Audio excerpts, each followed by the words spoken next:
హిందూ సంస్కృతి ఛానల్కి స్వాగతం. మనం రామాయణం వీడియోస్ చేస్తున్నాం. ఇందులో బాలకాండ గురించి ఫస్ట్ పార్ట్ అయిపోయింది. అది ఎవరికైనా కావాలంటే ఐకార్డ్లో లింక్ ఇస్తాను, డిస్క్రిప్షన్లో కూడా లింక్ ఇస్తాను. ఎవరికైనా కావాలంటే చూడండి. ఈరోజు పార్ట్ 2 అయోధ్య నగరం గురించి తెలుసుకుందాం. సరయూ నదీ తీరంలో కోసల అనే సుప్రసిద్ధ దేశం ఉంది. అందులోదే అయోధ్య మహానగరం. అయోధ్య అంటే యోధులకు జయించడానికి శక్యం కానిది. మనువు దీన్ని నిర్మించారు. కోసల దేశాన్ని దశరథ మహారాజు పరిపాలిస్తున్నారు.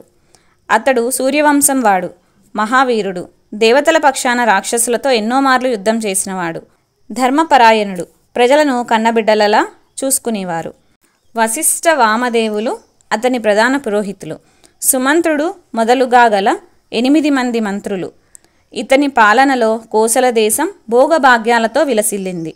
ప్రజలు ధర్మవర్తనులై సుఖ సంతోషాలతో ఉన్నారు. యథా రాజా తదా ప్రజ.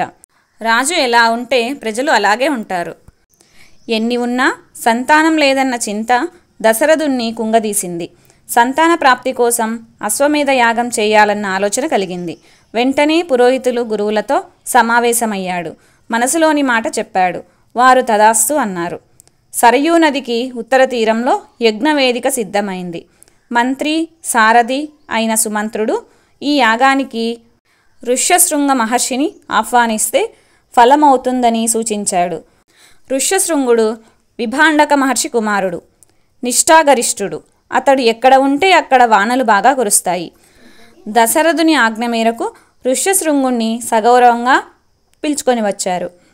3 రోజుల పాటు అశ్వమేధ యాగం శాస్త్రోక్తంగా నిర్వహించారు. తరువాత దశరథుడు ఋష్యశృంగునితో పుత్రప్రాప్తి కోసం చేయవలసిన క్రతువును గురించి అడిగాడు. ఆ భారాన్ని ఋష్యశృంగునిపైనే ఉంచాడు. దశరథుని అభ్యర్థనను మన్నించిన ఋష్యశృంగుడు పుత్రకామేష్టి అనే యాగాన్ని ప్రారంభించాడు. హవిస్సులు అందుకోవడానికి బ్రహ్మాది దేవతలు, గంధర్వులు, సిద్ధులు, మహర్షులు యజ్ఞశాలలో ప్రత్యక్షమయ్యారు. అదే సమయంలో దేవతలందరూ బ్రహ్మను చేరి తమ గోడు వెళ్ళబోసుకున్నారు. రావణాసురుడు బ్రహ్మవర ప్రభావం చేత విర్రవీగుతూ తమను చిత్రహింసలు గురి చేస్తున్నారన్నారు. ముల్లోకాలను బాధించడమే గాక ఇంద్రుని సైతం రాజభ్రష్టుణ్ణి చేయడానికి పూనుకున్నాడని తెలిపారు. అతని దుండగాలకు అంతే లేదన్నారు. ఋషులు యక్షగంధర్వుల మాట అటుంచి అతని భయంతో సూర్యుడు, సముద్రుడు, వాయువు కూడా తమ సహజ స్థితిని ప్రకటించలేకపోతున్నారని వాపోయారు. అతని పీడ విరగడయ్యే ఆలోచనను బ్రహ్మనే చెప్పమని వేడుకొన్నారు. బ్రహ్మ దేవతలతో రావణుడు గంధర్వ, యక్ష, దేవ, దానవులచే మరణం లేకుండా నన్ను వరం కోరాడు. మానవుల పట్ల అతనికి చులకన భావం, అందుకే వారి గురించి ప్రస్తావించలేదు. కనుక మానవుని చేతిలోనే రావణునికి మరణం ఉందని అన్నాడు. ఇంతలో శ్రీ మహావిష్ణువు శంఖచక్ర గదాధారి అయి వచ్చాడు. దేవతలు ఆ దేవదేవుణ్ణి అనేక విధాలుగా స్తుతించారు. పరగర్వం చేత కన్నుమిన్నుగానక ప్రవర్తిస్తున్న రావణుణ్ణి సంహరించడానికి మానవుడిగా అవతరించమని అభ్యర్థించారు. దశరథ మహారాజు గారి 3 భార్యలకు 4 రూపాలలో పుత్రుడవు కమ్మని ప్రాధేయపడ్డారు. అప్పుడు విష్ణుమూర్తి అభయమిచ్చాడు. అందరి పూజలందుకొని అంతర్ధానమయ్యారు.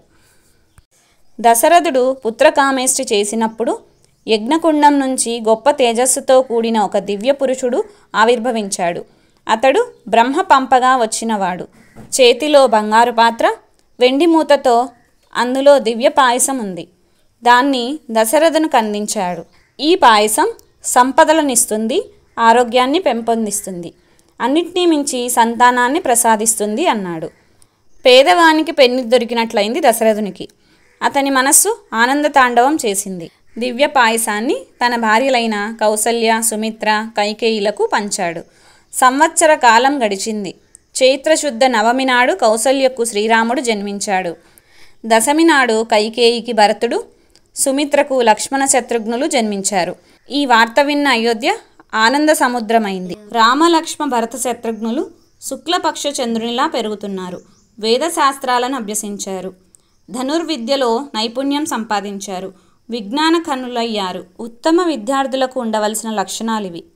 రాముడు ఎప్పుడూ తల్లిదండ్రుల సేవలో నిమగ్నమయ్యేవాడు. చిన్ననాటి నుంచి అన్నసేవే మిన్నగా భావించేవాడు లక్ష్మణుడు. ఇతడు రాముడికి బహిప్రాణం. భరత శత్రుఘ్నులు అన్యోన్య ప్రేమాభిమానాలు కలవారు. కాలచక్రం తిరుగుతున్నది. ఒకనాడు దశరథుడు తన మంత్రులు, పురోహితులు మొదలైన వారితో సమావేశమయ్యాడు. తన కుమారుల వివాహ ప్రస్తావన చేస్తున్నాడు. సరిగ్గా అదే సమయంలో అక్కడ అడుగుపెట్టాడు మహా తేజస్శాలి అయిన విశ్వామిత్ర మహర్షి. సృష్టికి ప్రతిసృష్టి చేయగల సమర్థుడతడు. దశరథుడు ఎదురేగి సాదరంగా స్వాగతించాడు. అతిథి దేవోభవ, అతిథి మనకు దేవుడితో సమానం. ఇది తెలిసిన దశరథుడు విశ్వామిత్రునకు సముచీరీతిన మర్యాదలు గావించాడు. వినయపూర్వకంగా చేతులు జోడించి విశ్వామిత్రుని రాకకు కారణాన్ని అడిగాడు. తన పైన కార్యభారం పెడితే నెరవేరుస్తా అన్నాడు దశరథుడు. దశరథుని వినయానికి మురిసిపోయాడు విశ్వామిత్రుడు. వశిష్ఠుని ఉపదేశాలను పొందినవాడివి, నీవిలాగే ప్రవర్తిస్తావని మెచ్చుకున్నాడు. విశ్వామిత్రుడు ఎందుకోసం వచ్చారు?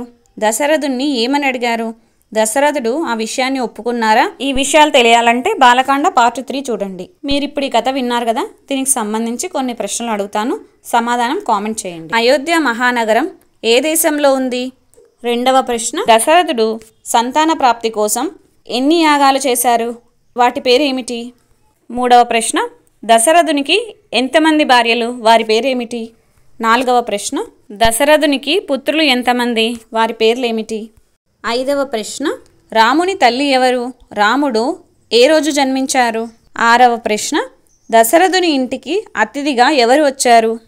మీకు సమాధానాలు తెలిసి ఉంటే కామెంట్ చేయండి. మీరు చేసే లైక్ నా వీడియోస్ ఇంకా చేయడానికి సపోర్ట్గా ఉంటుంది. దయచేసి లైక్ చేయండి, షేర్ చేయండి. ఈ రామాయణం వీడియోస్ మిస్ కాకుండా చూడాలంటే సబ్స్క్రైబ్ చేసుకోండి.